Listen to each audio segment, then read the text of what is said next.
with some expert analysis is 25-year Army veteran and Vice President for Foreign Policy at the Heritage Foundation, Jay Carafano.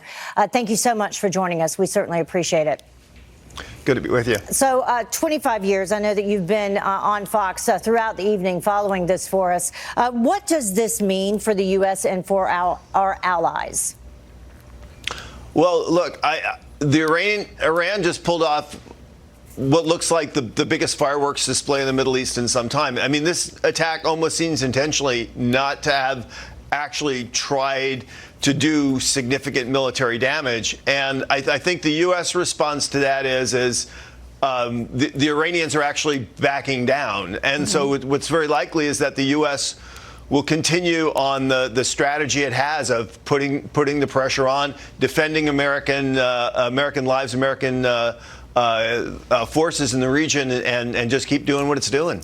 So we heard Rick Leventhal talking a little bit specifically about the two bases that were targeted. You know, Iran has over, 2,000 ballistic missiles. That's the largest arsenal in the entire Middle East. What do we know specifically about these bases and why perhaps they targeted them? And are there others that they could have targeted that would have had more of an impact? Yes, they could have. So the ballistic missile is a big term, right? So these are conventional, right? So they have big bombs on the end, which means if they hit something and make a huge hole in the ground, but they don't hit directly what they aim at, is you just basically make a big hole in the ground. They were shot about, I guess, about 400 miles on a target that's about a mile or so, or a couple of miles wide. Unless you shoot a lot of missiles, you're probably not going to do any. You're more than likely to just hit desert. And so if they were actually wanted to kill Americans, there are a lot of ways they could have been much more successful in doing that. So again, it doesn't appear these are really area weapons. It doesn't really appear that they were used in a militarily significant way. Yeah, here is what Iran's foreign minister tweeted out. He said Iran took and concluded proportionate measures in self-defense under Article 51 of UN Charter, targeting base from which cowardly armed attack against our citizens and senior officials were launched. We do not seek escalation or war, but will defend ourselves against any aggression. So this comment coming after the missile strikes happened earlier this evening. What does that wording mean to you? It basically means that the Iranians are saying, look, we're doing a symbolic attack on U.S. forces in the region to save face. Please don't strike back at us because we're not really prepared to deal with that.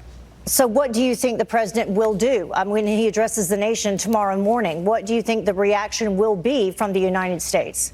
Well, I think here's number one. Iran has just demonstrated it is a completely irresponsible regime. This is why they shouldn't be allowed to have ballistic missiles. And essentially all of the Middle East look at them as a more reckless and dangerous power. The Europeans look at them as more dangerous. So the United States has this incident really allows us to further consolidate isolating the regime.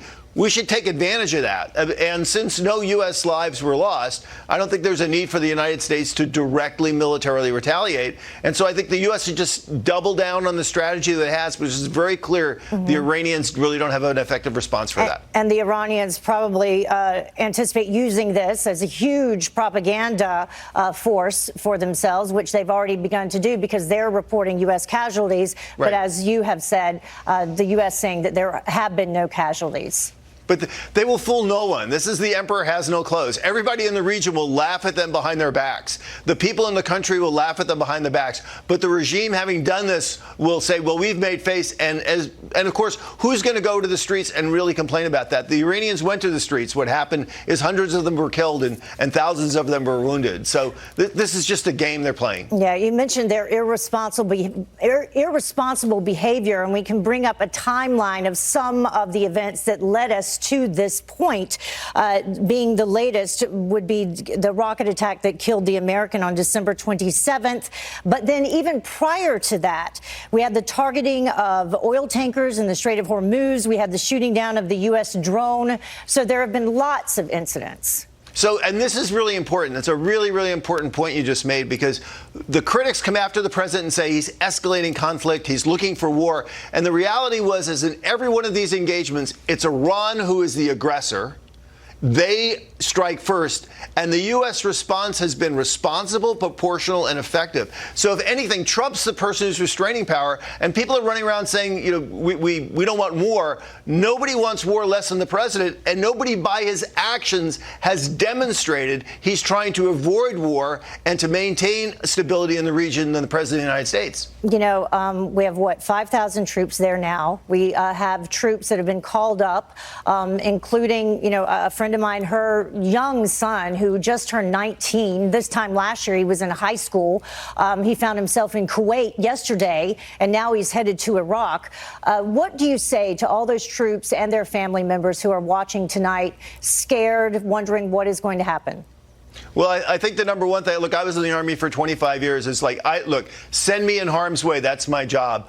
Don't send me in harm's way if I don't need to be there. The Americans are doing an important and valuable mission. And what I will say, when it comes to threats like this, these incoming missile threats, we've come a long way since the Gulf War in terms of protecting troops, warning troops, identifying these things and dealing with them. We are much better prepared to deal with these kind of threats. And force protection is the number one thing that's on the minds of the commanders in the region right now. So you've got great leaders. They're doing a solid strategy. I think this is an really appropriate use of American force. And, we have to remember, all these things are tied together. We all thought we'd be talking about the North Koreans. The North Koreans have actually been very, very quiet, just kind of watching this. And the United States is just as prepared today to respond to Northeast Asia as we enter the Middle East, because if you are a global power with global responsibilities and interests, that's what you have to be able to do. Yeah. Good message for all of our troops and their families. And by the way, apparently yesterday was Kim Jong-un's birthday. I read that. So, well, there you go. I hope the horse got a break. Yeah. All right. Thank you so much. We appreciate it. Thanks.